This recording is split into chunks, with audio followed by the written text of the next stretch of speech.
दोस्तों, जो आप देख पा रहे हैं यह हमने गेंदे की नर्सरी डाली हुई थी और ये अभी लगाने के लिए पूरी तरह से तैयार है। अभी यह नर्सरी 22 दिन की हो गई है और ये पूरी तरह से स्वस्थ है और बहुत ही अच्छी ग्रोथ इसके अंदर देखने को मिल रही है। तो दोस्तों, ये जो पौधे आप देख पा रहे हैं ये थाईलैंड वैरायटी का जो बीज आता है मार्केट के अंदर गेंदे का, वो बीज हमने डाला हुआ था हमारी नर्सरी के अंदर और इनको अंदर बहुत ही अच्छा रिजल्ट हमें देखने को मिला है। थाईलैंड वैरायटी के जो बीज आते हैं वो उनका बहुत ही अच्छा रिजल्ट फ्लोरिंग का भी देखने को मिलता है। उनके अंदर कुछ इस प्रकार की फ्लोरिंग हमें आने वाले समय के अंदर देखने को मिलती है। इनको हम 1.5 से 2 फीट की दूरी पर हम खेत के अंदर लगा देते हैं तो उसके लगभग 60 से 65 दिन के बाद इनके अंदर फ्लोरिंग आना स्टार्ट हो जाती है।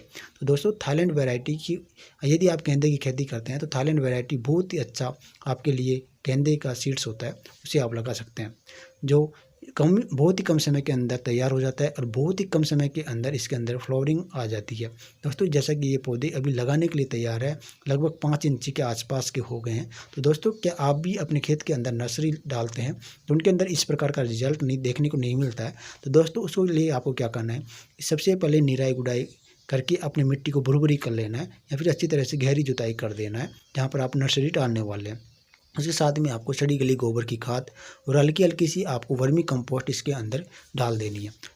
और इसके साथ में आप क्या करेंगे, जब आप नर्सरी डालेंगे उससे पहले आप इसके अंदर हल्की हल्की सी वर्मी कंपोस्ट खाद और जो डीएपी खाद है उसका मिक्स करके उसके अंदर हल्की हल्की सी छिड़क देंगे, जहाँ पर आप क्यारियाँ बना लेते हैं निराई गुड़ाई करने के बाद में अच्छी तरह से। उसके बाद में आपको हल्की हल्की सी डीएपी खाद डाल देनी है और इसके अंदर किसी प्रकार का एक फंगिसाइड जो भी आप यूज करते हैं हर बार, वो फंगिसाइड आप इस मिट्टी के अंदर हल्का हल्का सा खाद के साथ में ही डाल देंगे, जिससे कि फंगस का अटैक आपके पौधों के ऊपर जड़ों के अंदर देखने को नहीं मिलेगा। जो पौधे सड़ते गलते हैं और चले जाते हैं तो वो आपको उस समस्या आपको देखने को नहीं मिलेगी।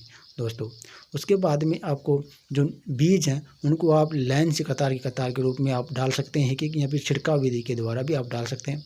हमने जो ये पौधे सीड्स ग्रो किए हैं वो छिड़काव के माध्यम से किए हैं। जो पूरे बीज अच्छी तरह से ग्रो हो उसके लिए आपको क्या है, हल्की हल्की सी बीज डालने के बाद में इसके ऊपर हल्की हल्की सी डीएपी खाद डाल तो देते ही पहले। उसके बाद आपको क्या है, जो गोबर की सड़ी गली खाद है उसकी हल्की हल्की सी आपको लेयर ऊपर बना देनी है और मिट्टी के अंदर मिक्स करके, जिससे कि आपकी जो बीज है पूरी तरह से मिट्टी के अंदर दब जाए, लगभग हल्का हल्का सा बीज मिट्टी में दब जाए वो खाद के अंदर। तो इतना इतना सा आपको डाल देना है। उसके बाद आपको क्या है, तुरंत इसके अंदर पानी लगा देना है। दोस्तों, जब आप बीज की बुआई करते हैं उससे पहले आपकी मिट्टी पूरी तरह से यदि सूखी हुई है तो इसके अंदर बहुत ही अच्छा बीज का जर्मिनेशन हमें देखने को मिलता है। 3 से 4 दिन बाद में जर्मिनेशन हो जाता है और लगभग 22 से 25 दिन के आसपास यह नर्सरी हमारे खेत के अंदर लगाने के लिए तैयार हो जाती है। तो ये बहुत ही आसानी से इस प्रकार आप नर्सरी अपने घर पर तैयार कर सकते हैं।